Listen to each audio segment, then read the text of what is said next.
believe I'm here. I am so, so, so happy to be able to see you and to hug many of you at last in person after 2 years of being virtual. This is a marvelous, marvelous moment for me. And you know, when I was coming to Ashraf 3, as much as the horizon in our world seems clouded, because of course, we cannot be here and not think of the Ukrainian. I know there is a delegation of Ukrainian here. Let me salute President Zelensky, our friend, our hero. We love him. And we love him because, in a way, he is one of us. He is like Miriam. He is one of those leaders that take up the fight whenever they are and whenever they have to, like Miriam, our hero, the leader of this resistance. And so I was saying, as much as the horizon may seem clouded, the truth is that we are here in a place of hope. This is the place of hope. Here is where the change begins. And I am very happy today. Not only because we have very good news, very, very good news. I was very sad and despaired when I heard that the Belgian parliament had accepted the treaty between Belgium and Iran, because we all know what that means, impunity for criminals. But then I was also thinking of all these people taken hostage by this criminal and terrorist state, Iran, that is holding innocent people to be able to trade them for their criminals. And then when I heard that justice in Belgium is standing up and that they're fighting back, and it gives me hope again and again and again.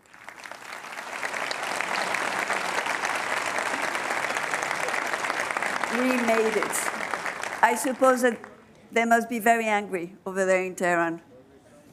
I suppose that they are very, very upset with us being here and speaking and rejoicing and speaking the truth, which is that we know that Iranians are ready for the change. Economic crisis, inflation, devaluation, spread of poverty, corruption, always corruption. And we know also, as we speak, that the world does not read the signs of time. It is a karma. The world never seems to be reading the signs of time. In 1970, the world didn't realize, for example, that the Shah was this corrupt and brutal dictator that was hated by its people. They thought, and I'm quoting President Carter, that it was an island of stability. It was seen as the best ally of the United States.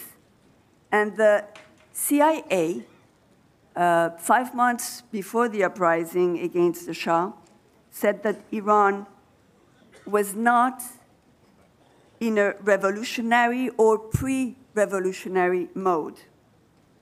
That was months before the regime collapsed.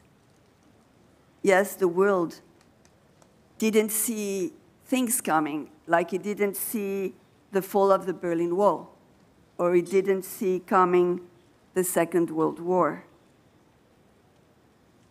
But today, we know that the time for change has come. We know it because what happened in Belgium had the flavor for me of the appeasement of Chamberlain diplomacy that stumbled into tragedy. But you see, in Belgium, justice is waking up and is fighting back in the name of the people. And what we are learning is that by feeding the monster, they are also growing the resistance, our resistance, this resistance. I am so moved to see that the former president of Poland is here, that is sharing with us his fight for freedom. He is a living example of how David can win over Goliath. And that is what we all know, and that's history. That's how history turns events and how history moves on. And I am proud to be here, defying the barbarians, the insanity, the cruelty of the dark dictatorship that has abducted women, children, young people, men in Iran. And I'm proud to be here with one of the most prestigious strongholds of freedom fighters in the world. That's what you are, the MEK.